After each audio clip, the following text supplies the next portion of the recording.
biggest landslides ever recorded. ئەم داڕمانە یەکێکە لە ترسناکترین داڕمانەکان لە ناوچەی ئالاسکا ڕوودەدات. ئەوەی کە لێرە ڕوودەدات هیچ مەزەندەیەکی بۆ ناکرێت. بۆیە هەر کاتێک کە داڕمان لە خاکەکە ڕوودەدات ئەوە مەترسی بۆ ڕووبارەکە دروست دەبێت. بۆیە مەترسی تسونامییەکی تری لێ دەکرێت. When it is moving, the risk of it catastrophically failing, meaning landslide photogrammetry survey today on June 27th, and we're ready to take off for our third part of this drone flight here. GPS does single points. ئێمە لە ڕێگەی GPS-ەوە بە وردی چاودێری ناوچەکە دەکەین. ئەو سیستەمەش زۆر وردە و لە یەک سانیەدا دەتوانای پێشاندانی زیاتر لە 400 خاڵی هەیە. دواتر وێنەکان بەراورد دەکەین و ڕێژەی گۆڕانکاری لە زەویەکە زۆر بەڕوونی دەردەکەوێت. So we use this differential GPS, the staffs that I'm holding in the pictures.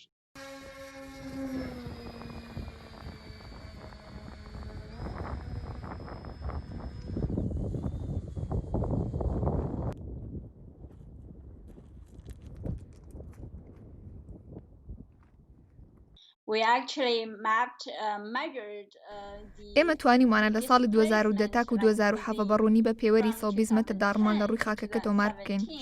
ئەمەش بەڵگەیە لەسەر ئەوەی کە داڕمانەکە بە خێراییەکی زۆر ڕوودەدەن.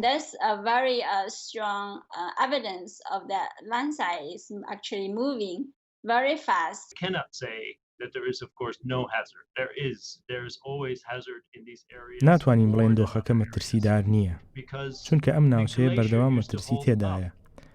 ڕووبارەکە بەستوێتی، شاخە سەهۆڵینەکانیش بوونەتە بەربەستی زەویەکە بۆ ئەوەی داڕمان ڕوونەدات.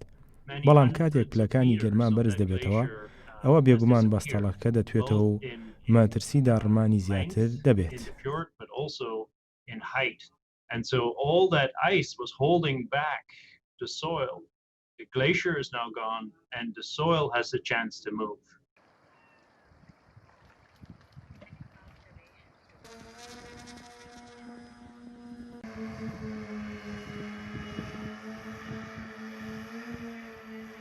If there is movement, slow movement like we have been detecting, پێشتر بە شێوەیەکی زۆر لەسەر خۆ گۆڕانکاریەکان ڕوویان دەدات لە ناوچەکە بە تایبەتی لە ئالاسکا.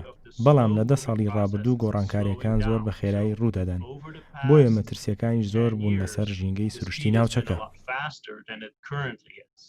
And there are different reasons for that, but we think that we are today surveying with a drone doing structure for motion photogrammetry, and here you see some